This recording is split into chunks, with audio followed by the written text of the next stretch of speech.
Donc, je reviens sur les images que j'ai importées. Je vais ici en copier une et aller la coller, cette fois-ci, par-dessus le texte. Voilà, elle est flottante, elle n'est pas intégrée, elle n'est pas ancrée au texte. Donc, une possibilité, bien sûr, pour les images, c'est aussi de les mettre en habillage.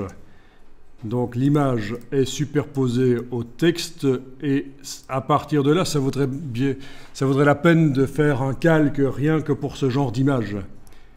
Donc menu fenêtre, calque. On va faire un calque qui va s'appeler image flottante. Donc peut-être que le premier calque ici, je vais double-cliquer sur le calque pour changer son nom. Je vais l'appeler body text. C'est le texte principal qui est sur ce calque.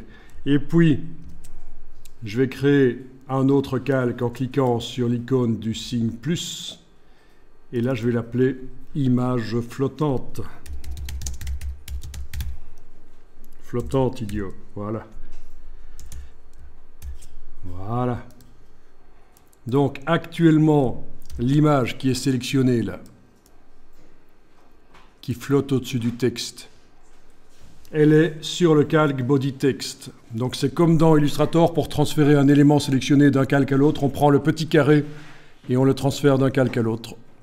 Et voilà, l'image est sur le calque image flottante maintenant. D'ailleurs, les vecteurs sont rouges pour vous l'indiquer, puisque c'est la couleur des vecteurs de ce calque. Et alors, vous avez l'habillage de texte, menu fenêtre, habillage de texte, où vous allez pouvoir, dans la palette habillage de texte, enclencher la deuxième icône pour que cette image repousse le texte.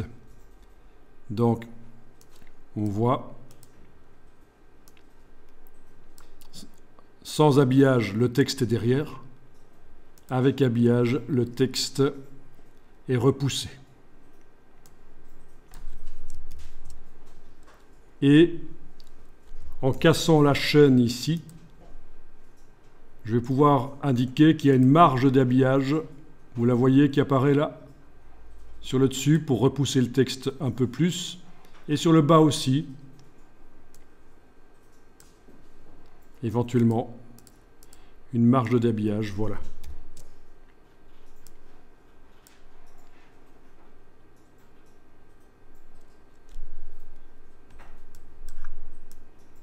Donc cette image peut être placée où on veut.